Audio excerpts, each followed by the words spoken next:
Last week we saw the fate of the king of Syria, and in spite of all the grace that God had shown to him, he didn't surrender his heart to the Lord.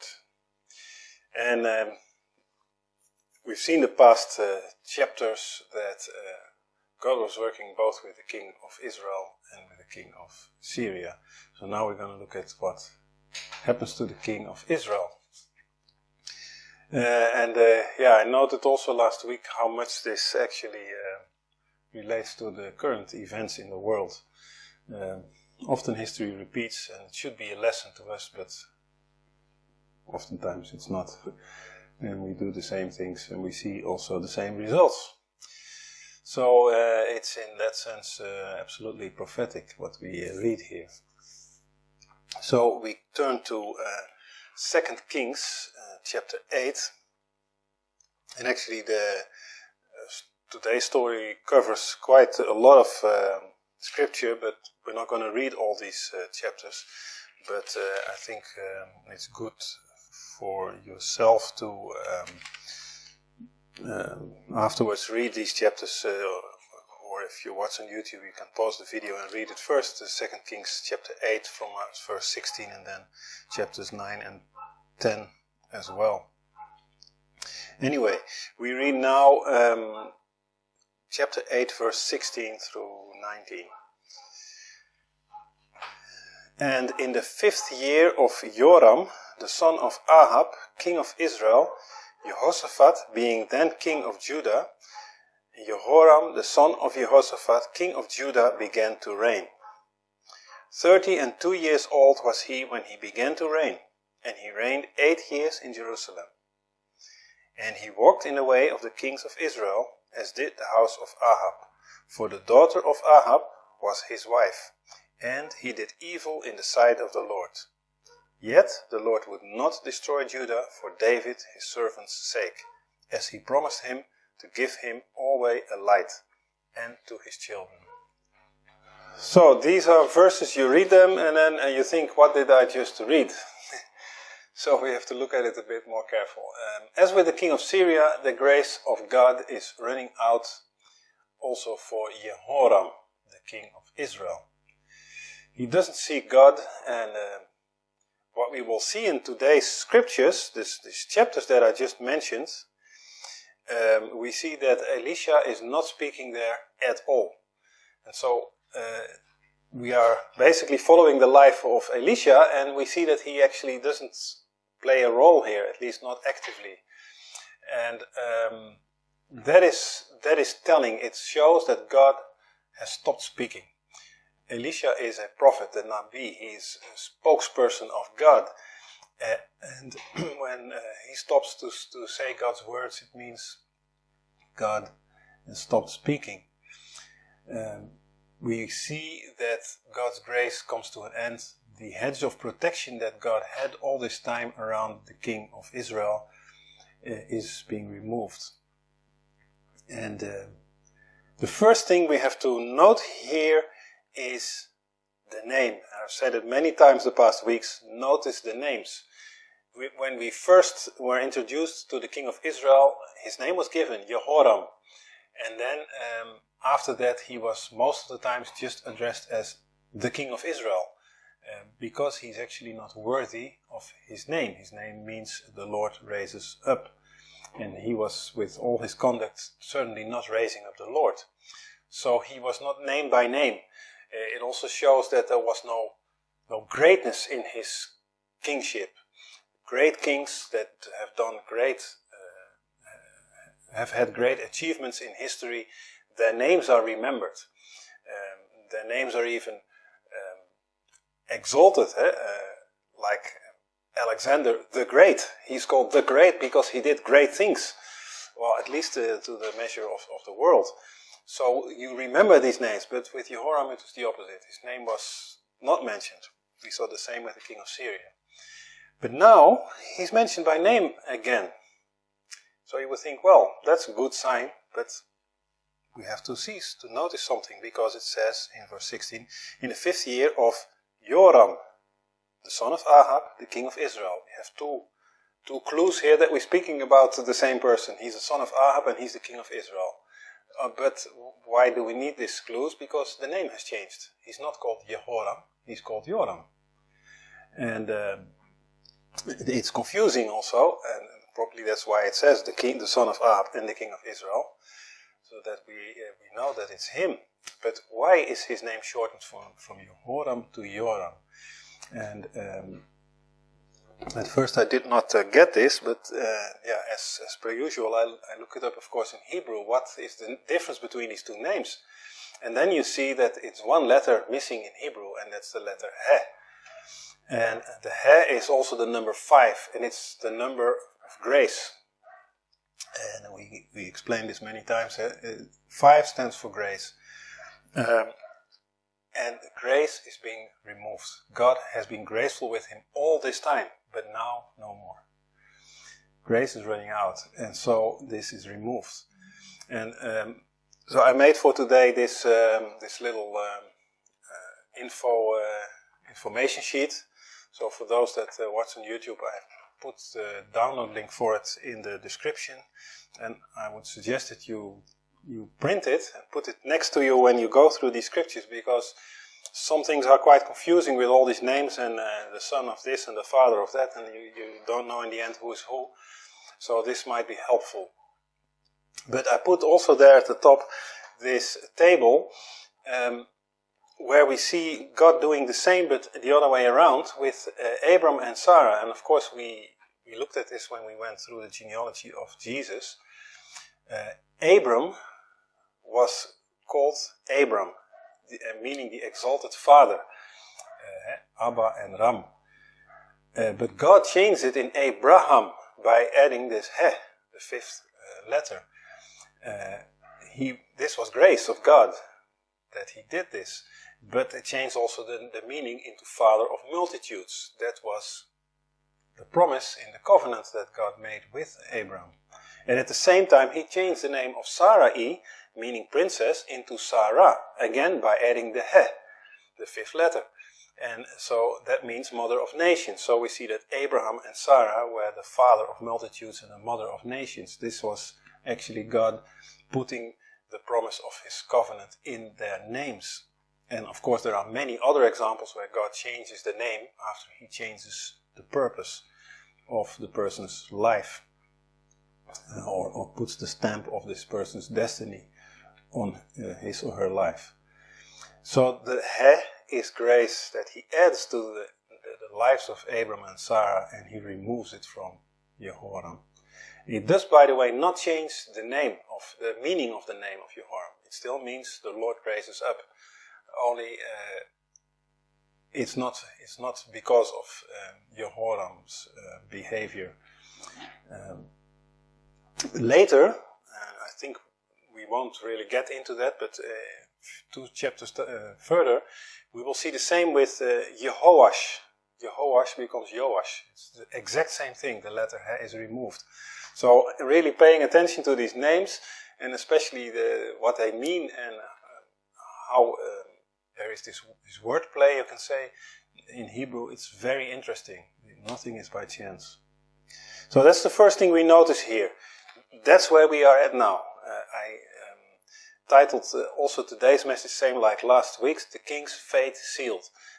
Last week it was the king of Syria, now it's the king of Israel. This is what happens when you persistently keep rejecting the Lord. There comes a moment that his grace is removed. The hedge of protection is removed, and now the enemy has a free chance. What happens now? Jehoshaphat's son begins to reign in Judah. Jehoshaphat was king all this time, since Ahab and up till now into Jehoram's reign. Jehoshaphat was king of Judah, but now Jehoshaphat dies, and the son of Jehoshaphat begins to reign. And the confusing thing is that this son of Jehoshaphat is also called Jihoram. And so we have now a king of Judah called Jihoram, and we have the king of Israel called Jihoram. That makes it confusing. But the king of Israel that up till now we know as Jehoram is from this point on called Joram. So when it's Joram, it's the son of Ahab, the king of Israel that we've spoken of so far. When it's Jihoram, it's the son of Jehoshaphat. Now Jehoshaphat was considered a good king. But his son Jehoram was not, as we just read. And we went over these names when we went through the genealogy of Jesus. And I put again a little table there. The 35th generation from Adam was Rehoboam. And Rehoboam was a bad king, an evil king. And he got a son, Abijah. And Abijah was also a bad king. The scripture tells us. Now this Abijah got a son, Asa, who ruled after him. And he was a good king. So we see in the first that from Rehoboam to Abijah we see a bad father, bad son. From Abijah to Asa we see a bad father, a good son.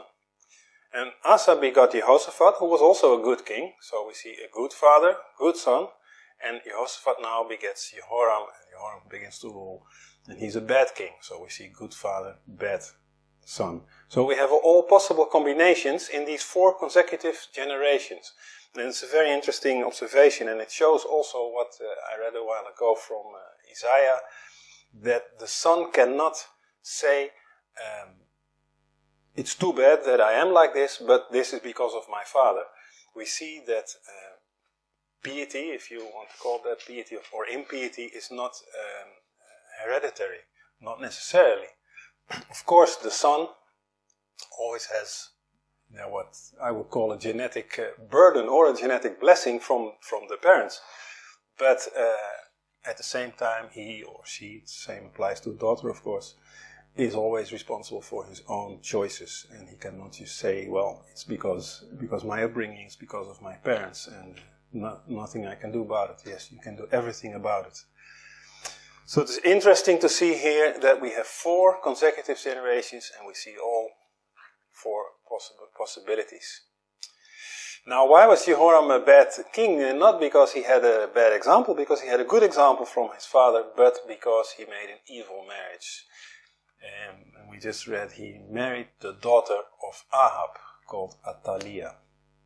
Now, this is again, it's all very confusing, so the next thing I put on this sheet is this little tree, this genealogy tree, where you see on the left side Israel, the kingship of Israel. On the right side you see Judah. So in Israel we have Ahab and Jezebel. Put a dotted line, or a dashed line actually, between them. Dashed line means the marriage, they married.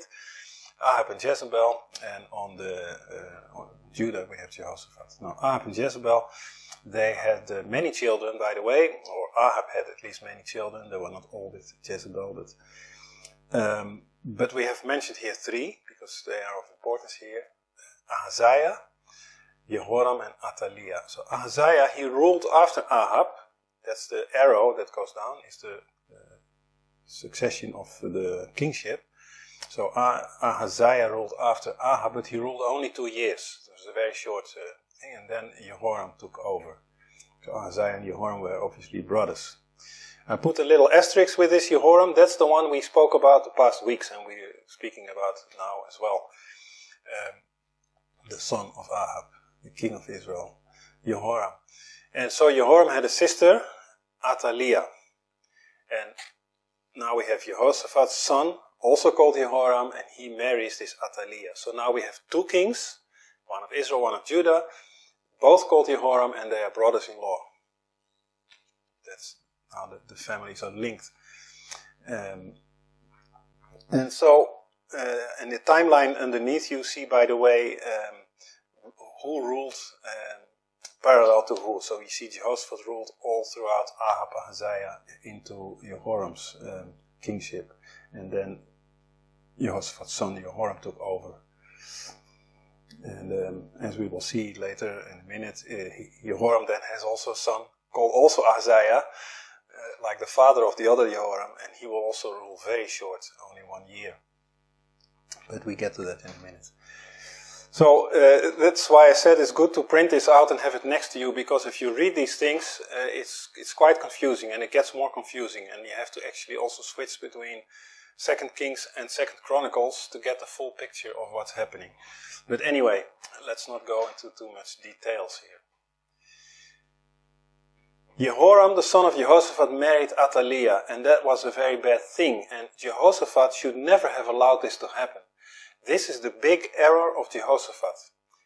All this time, all these years, he remained friendly with the house of Ahab. Although he knew how evil they were, he knew how much they were against God, he remained friends with them. And so much so that his son married the daughter of Ahab, Jezebel. Mind you, by the way, that Jezebel still lives at this point. It's Ahab who died, but Jezebel is still alive throughout all this, and you can be 100% sure that behind the scenes he was pulling the strings in the kingship of Jehoram, and it's part of why he was so stubborn in not accepting the Lord. This was for sure the influence of his mother that was still there. And now Jezebel, through her daughter Athaliah, also had influence on the kingship of Judah. So the spirit of Jezebel is certainly at work here behind the scenes through Jezebel and through her daughter. And we will see it actually. It says, we just read that in verse 18, yes, he walked in the way of the kings of Israel. He did evil in the sight of the Lord. Why? It says, because the daughter of Ahab was his wife. That's the very reason why he did so evil. And he began his reign really in the worst possible way. That you can hardly imagine that someone who has Jehoshaphat as his father, this example of a wise king, certainly to the measures of the world, that he would act like this. And so we go to 2 Chronicles chapter 21, because there we get some more details.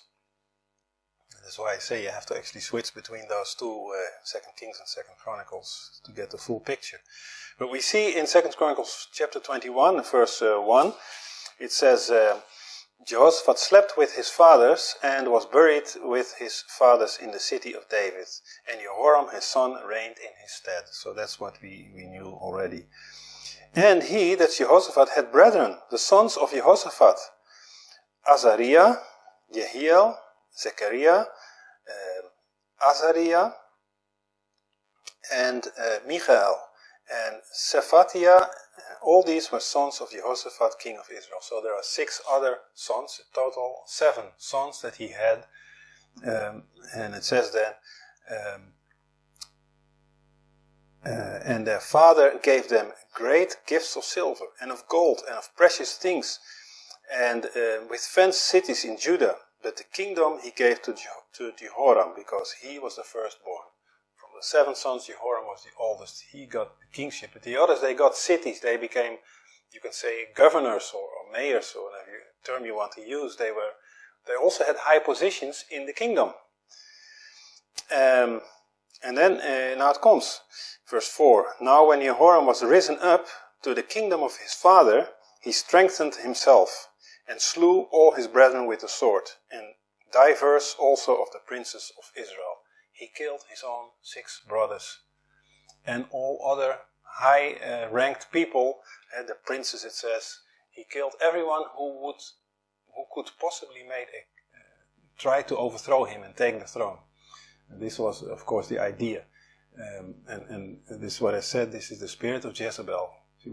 They wanted to keep control and make sure that no one of the house of Jehoshaphat would take over, now that she had, through Athaliah, a grip on this kingship. So this is how he began to reign. And then it says in verse 11, moreover, he made high places in the mountains of Judah, and caused the inhabitants of Jerusalem to commit fornication, and compelled Judah thereto. So, a bad king has a bad influence on the people, as we see.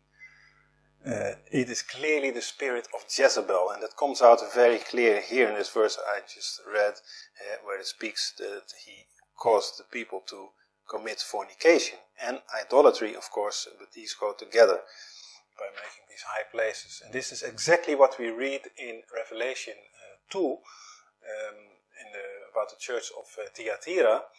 There, it's the same thing. It says there, it's the spirit of Jezebel, and I will cause her to commit fornication. And so it's the very same thing. This is the spirit that is at work behind the scenes. It's a spiritual battle, of course.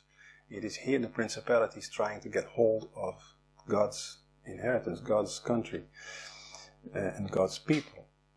And again, there's nothing new under the sun.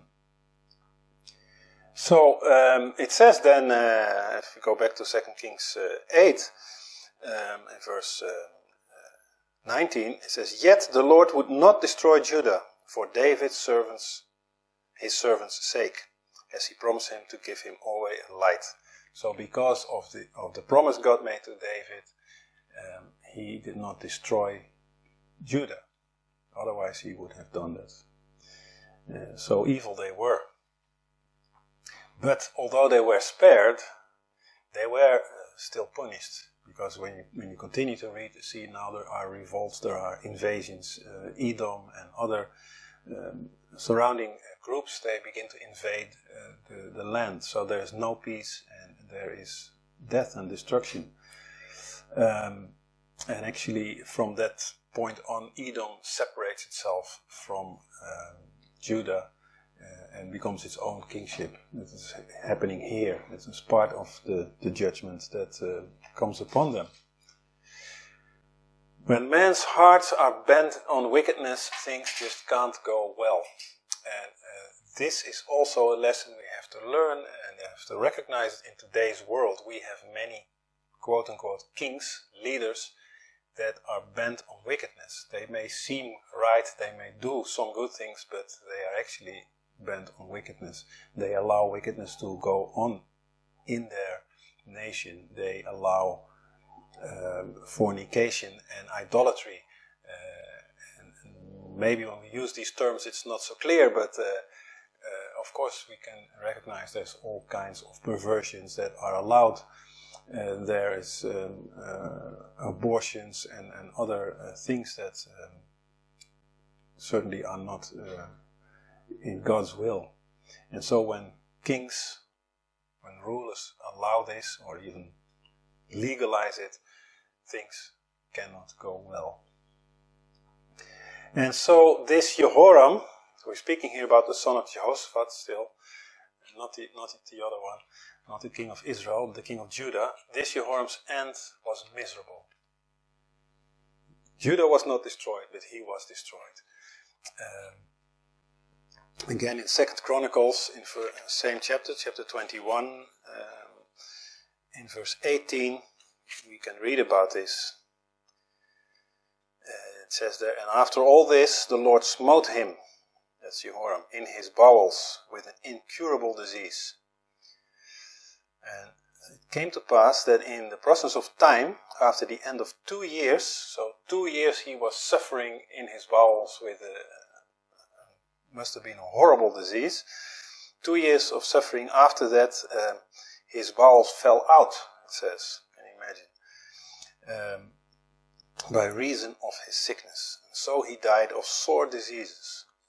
And his people made no burning for him, like the burning of his fathers. 32 years old was he when he began to reign, and he reigned in Jerusalem 8 years, and he departed without being desired. Howbeit, they buried him in the city of David, but not in the sepulchres of the kings. There was no honor given to him when he died.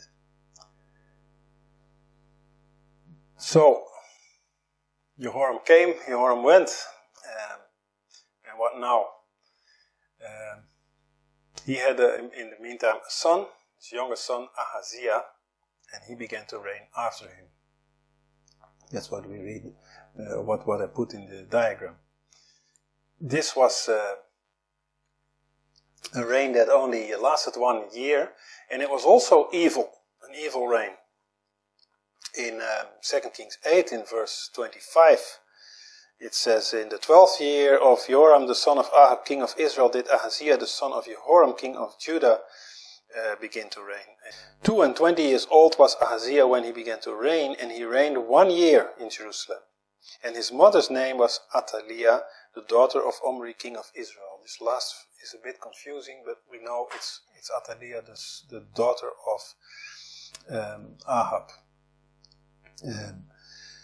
Then it says, verse 27, and he walked in the way of the house of Ahab and did evil in the sight of the Lord, as did the house of Ahab, for he was the son-in-law of the house of Ahab. He was evil. Why? Because he was he acted as the house of Ahab did. And so now he goes to war together with Jehoram, called Joram now, the king of Israel. He goes to war against Syria. And in Syria, of course, is Hazael ruling. We saw this last week. The one who took over the throne from Ben-Hadad by killing him while he was sleeping. So both kings, they think that together they are strong enough, and they form an alliance to go against the king of Syria. So they go, verse 28, Joram the son of Ahab to the war against Hazael, king of Syria, in Ramoth Gilead. And what happens? The Syrians wounded Joram, that's the king of Israel. He was wounded. And what happens? King Joram went back to be healed in Jezreel of the wounds which the Syrians had given him at Ramah when he fought against Hazael, king of Syria. So he retreats to Jezreel. And these details are important, and you see that all this is the providence of God. God is controlling everything that's happening here. Ahaziah, the son of Jehoram, king of Judah, went down to see Joram, the son of Ahab, in Jezreel, because he was sick. So the king, Jehoram of Israel, is wounded, and Ahaziah, the king of Judah, goes to visit him in Jezreel. They are both there in Jezreel. So meanwhile, while all this is happening, and this is the only mentioning of Elisha here in chapter 9, verse 1, Elisha is together with the sons of the prophets, and he sends one of the sons of the prophets to Jehu, to anoint Jehu to become king of Israel. And this is an interesting thing, because we see a further degradation of Joram or Jehoram. He already lost grace, he lost everything basically, and he's now wounded, healing from his wounds. And so he's still alive, he's still king. But you see, God is already ahead of it, and he's already anointing his successor while he's even still alive. Of course, this has also happened before in history. Now, like with Hazael, what we saw last week, God had decades before, more than 20 years before this, God had already commissioned Elisha to anoint Jehu to become king. But like with Hazael, Elisha never did this. And so now it's like with Hazael, Elisha has the commission to do so. But Elisha, remember when he first met Jehoram, he said, "What have I to do with you?" He was totally not, he had no respect for these kings in the sense of them being kings, because they had no respect for God. And so he doesn't even go himself. He sends one of the sons of the prophets, you go and anoint Jehu. And of course, it's not because he's reluctant not to obey God. I'm sure God told him to do it this way, because God didn't even want him to confront these men. So this happens. This young prophet, son of the prophets, he goes to Jehu. Who is Jehu? It's another thing. He is for all this time serving as a captain in the army. He was already fighting in the army under Ahab, and he did so under Jehoram, and he's still in the army. in a high position, but he is a fierce warrior. He is a very fierce, brave warrior, I would say. And it says here in chapter 9, in verse 2, Elisha says to this prophet, when thou comest thither, look out there Jehu, the son of Jehoshaphat, the son of Nimshi. So he is the son of Jehoshaphat. And again, this is confusing. You would think, how can it be? Because we had these 7 sons of Jehoshaphat, and the one killed the 6 others, and Jihoram, and he died now too. So how can this be? Well, it's not the same Jehoshaphat. So that's why he's here called the son of Nimshi. So we know this is someone else. Actually, there is very little known about the history, the ancestry of Jehu, whose son he actually was. It's interesting that we get again in detail here. The name says something. He's the son of Jehoshaphat. Why? What does Jehoshaphat mean? It means the Lord has judged. This is the purpose why Jehu is anointed to become king, to execute the judgment of God on the house of Ahab. That is actually, if we look now back on Jehu's rulership, that is all he was used for. If you may say it like that. So, the name is the character. Jihoram is wounded. He is in Jezreel. Ahaziah is visiting him. And we go to 2 Kings 9 verse 16. Jehu, now being anointed to king, by the way, only Jehu knows this and a few army captains around him. The rest is not aware that Jehu is anointed to be king. He goes now to meet them there. So that says in verse 16, so Jehu rode in a chariot and went to Jezreel, for Joram lay there. And Ahaziah, the king of Judah, was come down to see Joram. So we have the 2 kings, the king of Israel and Judah, there together. One of them wounded, and Jehu goes towards them. And so, as he is approaching, sure with a whole army company, Jehoram sends messengers to him to inquire whether he's coming in peace. What's the purpose of this visit? And 2 times he sends a messenger, and 2 times the messenger does not come back. And so finally Jehoram says to Ahaziah, let's go ourselves. That's in verse 21. And Jehoram said, make ready, and his chariot was made ready. And Jehoram, king of Israel, and Ahaziah, king of Judah, went out, each in his chariot. And they went out against Jehu and met him in the portion of Naboth the Jezreelite. So we get details that are very important. Both kings go out. Jehoram still wounded, but apparently good enough to go into his chariot and drive towards Jehu. Each in his chariot, it says. They go separately together, but in their own chariot. And where are they? Where do they meet? In the portion, the plot of land of Naboth the Jezreelite. Why is that important? Well, 20 years before that, that very same plot of land was so desired by Ahab. He had his eyes on it and he wanted this plot of land, but it belonged to Naboth. And it was Jezebel who, through deceit and through trickery, got Naboth killed and his family, and just took the land and gave it to her husband.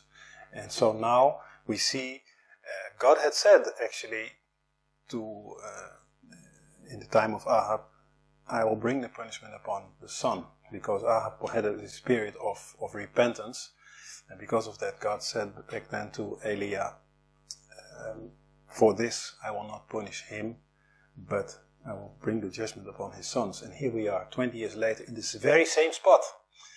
And of course this is all providence of God. He made this happen this way. And Jehoram of course knew about all these things. And who knows whether or not it ran through his mind. but nevertheless he did not turn to the God of Israel.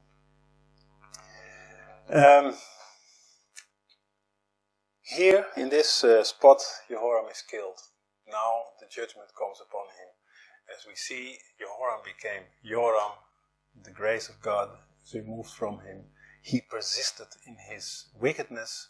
He persisted to act according to the spirit of Ahab and Jezebel, his parents. And there he is killed. He finds out that indeed Jehu is not coming in peace, and he turns his chariot around. And here you see it's important that they both were separate chariots. He turns his chariot and he flees.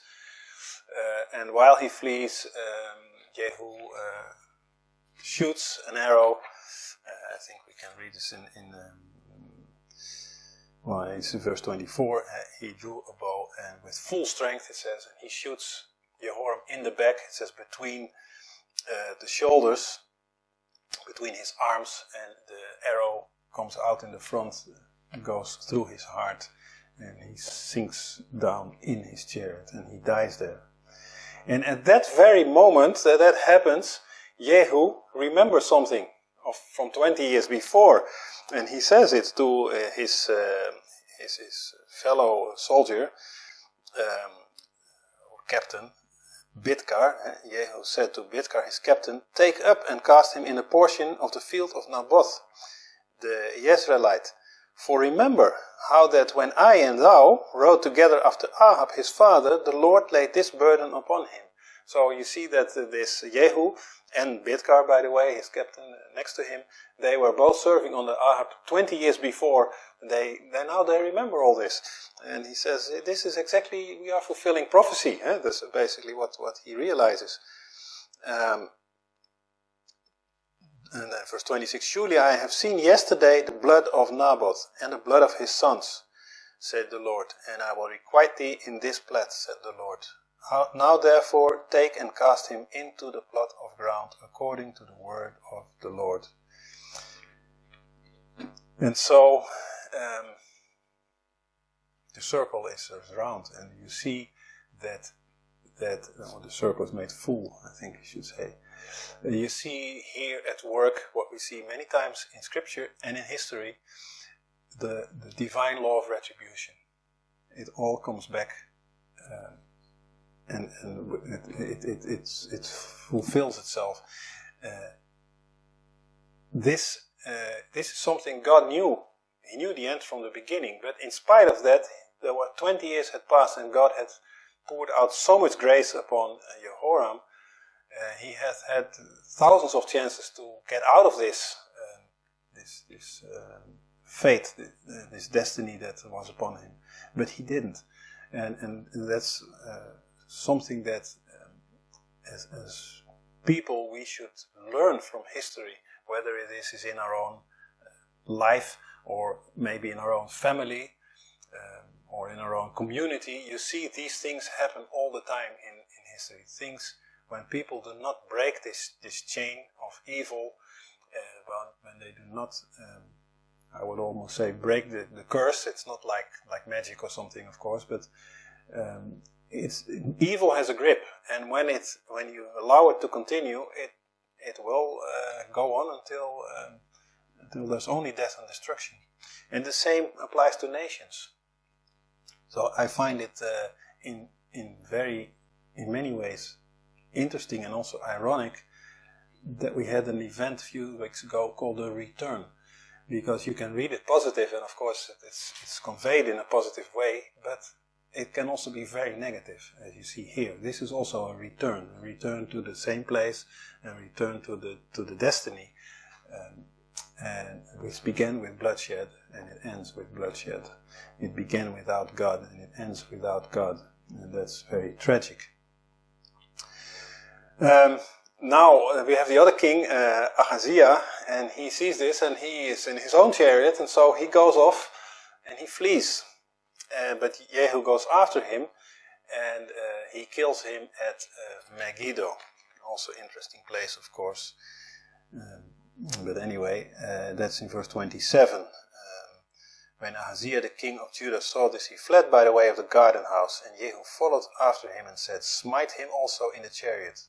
And they did so at the going up from Gur, which is by Ibleam.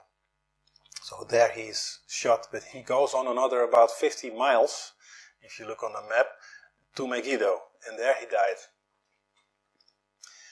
And so now this Jehu has killed both the king of Israel and the king of Judah. And he is now the king. But it doesn't stop there. God is using Jehu to further execute judgment on the house of Ahab.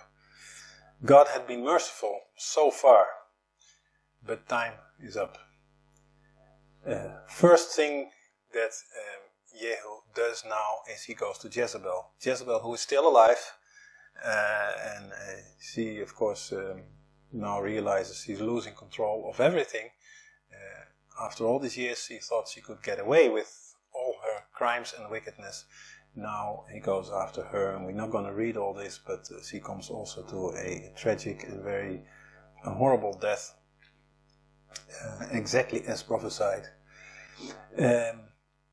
And then Jehu goes after all the sons of Ahab, and there are 70 in total, and they are scattered throughout the land, but he gets at some point all the heads of them brought to him in baskets. 70 heads of all the sons of Ahab. They are all killed, beheaded specifically. And then he kills all the rest of the family of Ahab and all the priests that he had installed for all this idolatrous worship. They are all killed. But he doesn't stop there. And you see here this Jehu was very bloodthirsty, fierce warrior. He had been only fighting wars in all these decades, and this was the person to do this. We have also Ahaziah, of course, and he was half part of the house of Ahab because of the intermarriage of these two families, Jehoshaphat and Ahab. So he's also going to eradicate them. This whole spirit of Ahab and Jezebel has to be eradicated. And so there are 42 brethren of Ahaziah, and he also kills all of them. There's a lot of bloodshed. If you go through these chapters, it's quite graphic, all these things as well. This is 2 Kings chapter 10. Now, he goes after the Baal worshippers. And he does a trick. He acts as if he wants to do a great worship gathering to honor Baal. So he calls all the Baal worshippers to come together. And when they are all gathered together, he asks them to make sure that there are no worshippers of Yahweh among them. If so, cast them out, because they disturb it. Only Baal worshippers. And when there are only Baal worshippers all together, then he orders his soldiers to slay them all. And they are all being killed. And this is also 2 Kings chapter 10, verses 18 and on.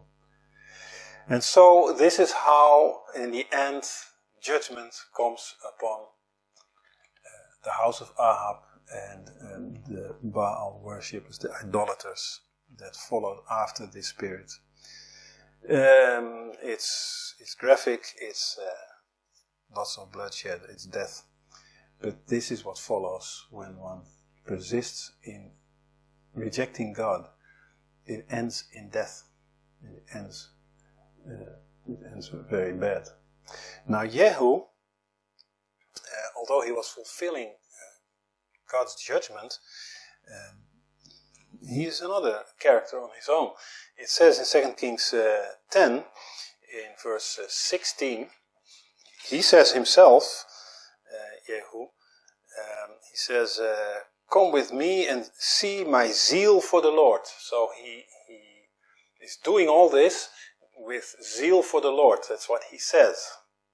And so he goes about. But then it says in verse 31, But Jehu took no heed to walk in the law of the Lord, God of Israel, with all his heart. For he departed not from the sins of Jeroboam, which made Israel to sin. So in spite of all this, what he does, he himself, now being king, he continues with the idolatry. The sins of Jeroboam, it's the worship of these calves, of these false gods. He continues to do so far with his zeal for the Lord. And so, now, judgment comes upon him, on Israel. And for this purpose, God uses another man that we already know as well, and that's Hazael. Now Hazael will attack and execute judgment against Israel.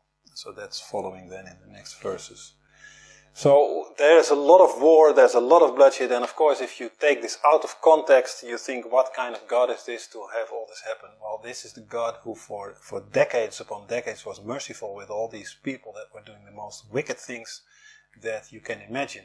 If you see that the 70 sons of Ahab were beheaded, that is nothing compared to the multitude of people that have died in these decades because they were sacrificed to these false gods, or because just because of wars and fights that they did all against God's will. And so you have to see things in context. Now what's interesting in all of this is that there is no Elisha. We briefly saw that he sent someone out, but that's it. He doesn't speak, he doesn't do any miracles. God is done with doing this. This time is up. He has revealed himself enough.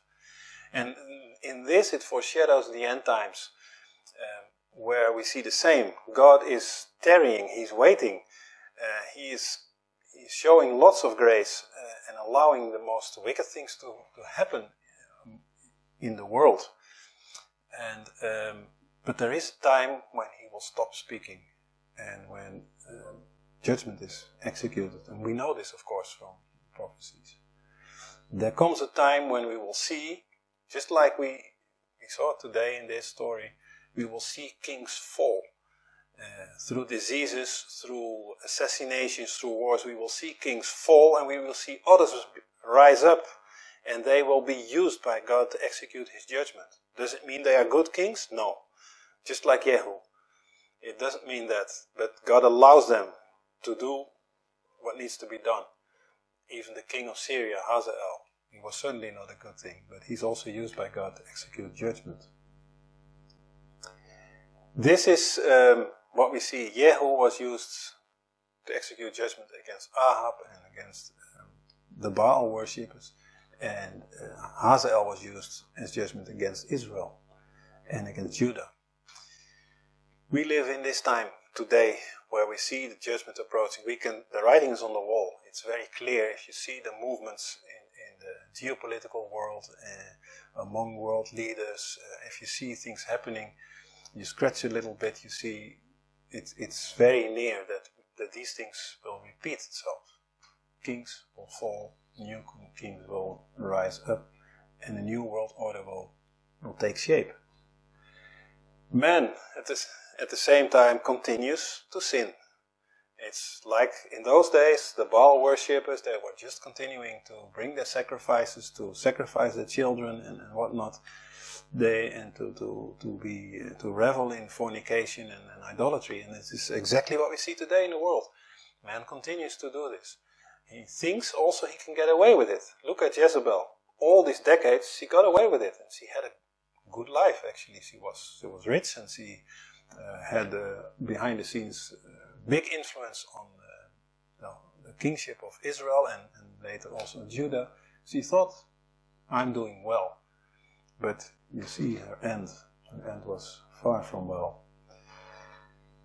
And sometimes a lifetime passes and people think they get away with it. But as Scripture says, your sins will find you out.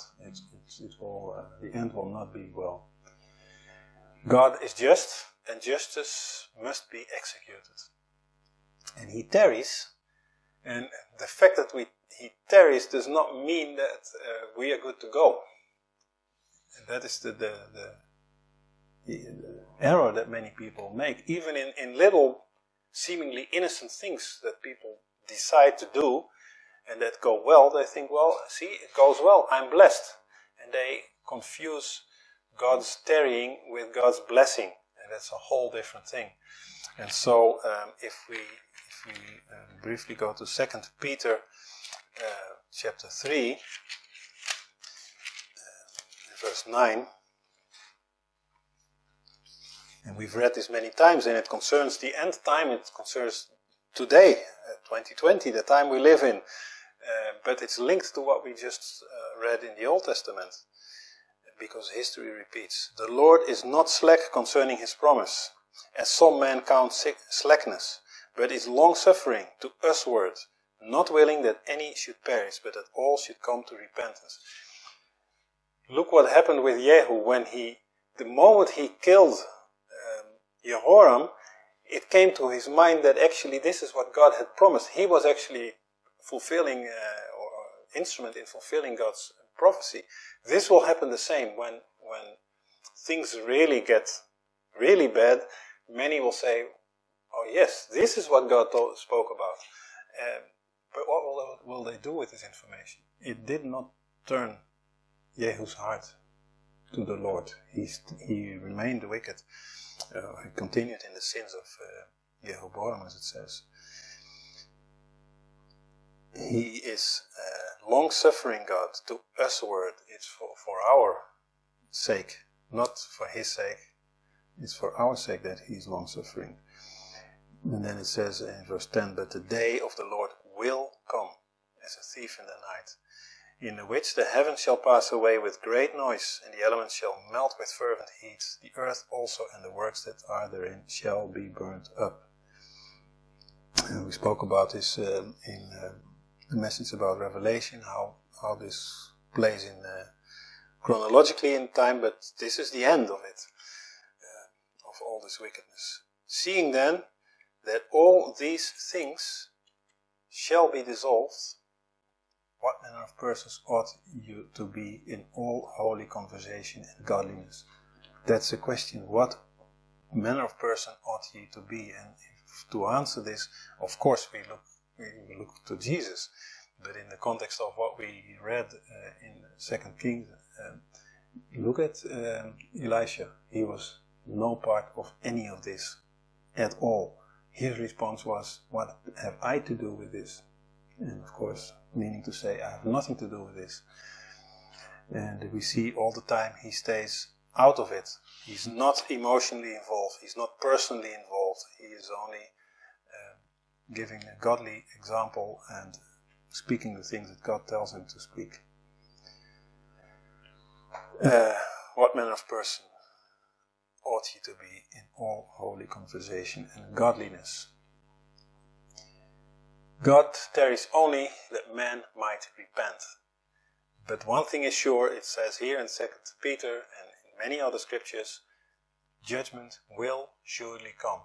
There is this divine law of retribution, and it works on all levels, whether it's in a personal life, whether it's in maybe communities, in nations, but it's also on the whole earth, all of mankind. The hour is late, and it's time to have our house in order, to make sure to who does our house belong actually? Does it belong to Jezebel? Is he behind the scenes in control? Maybe not directly, maybe through intermarriage, like in Jehoshaphat's case. It seemed good, he was a good leader, but it was not good in the end. So the house has to be in order completely. And so I want to end with a verse that I've quoted many times from Isaiah 55, verse 6. Seek ye the Lord while he may be found. Call ye upon him while he is near. Amen.